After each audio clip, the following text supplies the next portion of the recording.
દિનેશ પટેલ, ભરૂચ જિલ્લા યુવા કોંગ્રેસ પ્રમુખ પદના ઉમેદવાર। મિત્રો, મીડિયા અને સોશિયલ મીડિયા અને નજદીકી જાગૃત આગેવાનો દ્વારા આપણને વહેલી સવારે એક માહિતી પ્રાપ્ત કરવામાં આવી હતી, જેના અંદર અરગામા ગામ નજદીક અને સૈખા જીઆઈડીસી વિસ્તારમાં આવેલ નેરોલેક કંપનીના અંદર એક ભયાનક આગ લાગી હતી। સ્થળ પર પહોંચ્યા પછી આપણને ત્યાંની જે માહિતી પ્રાપ્ત થઈ એ અચંબામાં મૂકી હતી કે કંપનીના એવા પ્રોટોકોલ હતા કે જે આગ બુઝાવવા માટે, આગ ઓલવવા માટે જે અહીંયા ફાયર ફાઇટરો આવવામાં આવ્યા હતા, નજદીકી પોલીસ વિભાગ આવ્યો હતો, તેમને પણ કંપનીના પ્રોટોકોલને ફોલો કરી અને બહાર 2-5 મિનિટ માટે રોકવામાં આવ્યા હતા। અને મુખ્ય જો રજૂઆત કરું તો વિલાયત જીઆઈડીસીના અંદર આપ રોડ રસ્તાઓ જોઈ શકો છો, કેટલા ખરાબ રસ્તા હતા, જેના કારણે જે ફાયર ફાઇટરો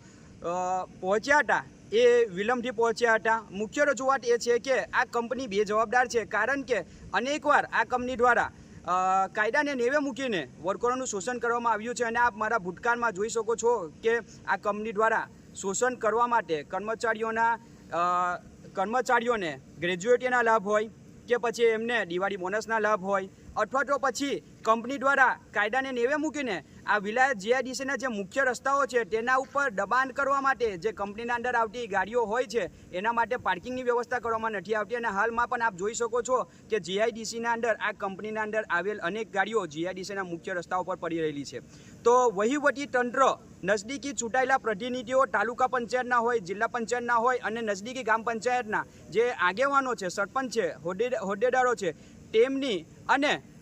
ભરૂચ જિલ્લા ઔદ્યોગિક સલામતી વિભાગની કોઈ પણ પ્રકારની બેદરકારી બહાર આવી રહી હોય એમ અમને લાગી રહ્યું છે। અને કંપની દ્વારા આ ષડયંત્ર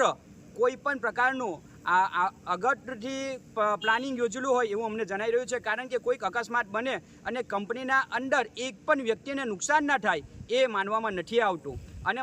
કંપની દ્વારા અને નજદીકી પંચાયત દ્વારા અમને માહિતી રિપોર્ટ આપવામાં આવ્યું છે કે જે પણ કર્મચારીઓ હતા તે કર્મચારીઓ આગ લાગવાના સમયે કેન્ટીનના અંદર હતા અને તેના તમામ કર્મચારીઓ હાલ સુરક્ષિત છે। તો અમને એવું લાગી રહ્યું છે કે જીએસટી જે ઓછું કરવામાં આવ્યું છે, અથવા તો કંઈક ને કોઈક રીતે વીમો પકાવવા માટેનું આ કંપની દ્વારા આગવું ષડયંત્ર રચીને પોતાના લોભ અને પોતાનો